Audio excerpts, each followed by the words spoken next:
Bapak Ibu semuanya, kalau kita lihat yang pertama adalah base mungkin secara teoritis dulu ya, sehingga berarti basisnya menjadi lebih kuat ya.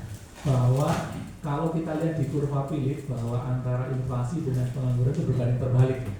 Jadi ketika inflasi naik, maka kemudian grafiknya adalah melengkung ke bawah, sehingga ketika inflasi naik maka kemudian pengangguran juga turun. Karena apa? Di sana inflasi itu memacu produsen untuk produksi barang karena ada kenaikan harga. Motivasi utama dari produsen adalah bagaimana kemudian dia bisa meraih profit yang besar dengan kenaikan harga tersebut.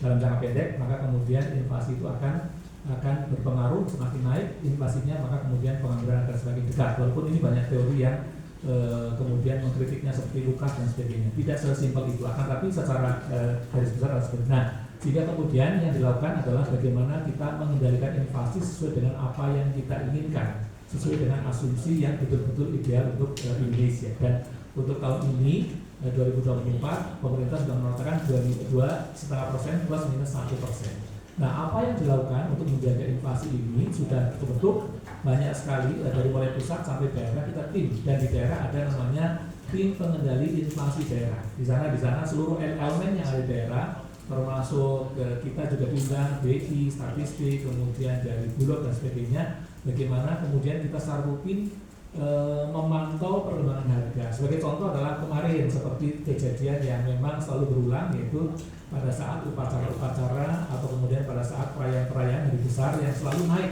galungan, kuningan secara bersamaan.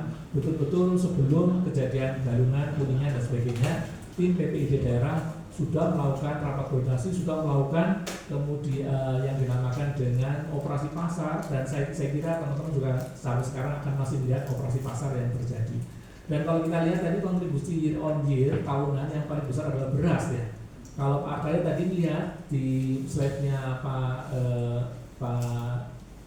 Doni, Pak Fajar Doni, itu ada impor sereal ya. Yang itu adalah impor beras yang dilakukan oleh Bulog ya. Itu adalah juga dalam rangka pengendalian inflasi di Bali. Jadi bagaimana inflasi Bali mudah-mudahan Asturkara alhamdulillah juga masih terkontrol di angka kisaran 2,5 sampai 1% atau di bawah 1%. Mungkin itu jawaban dari Anda. Terima kasih atas pertanyaannya.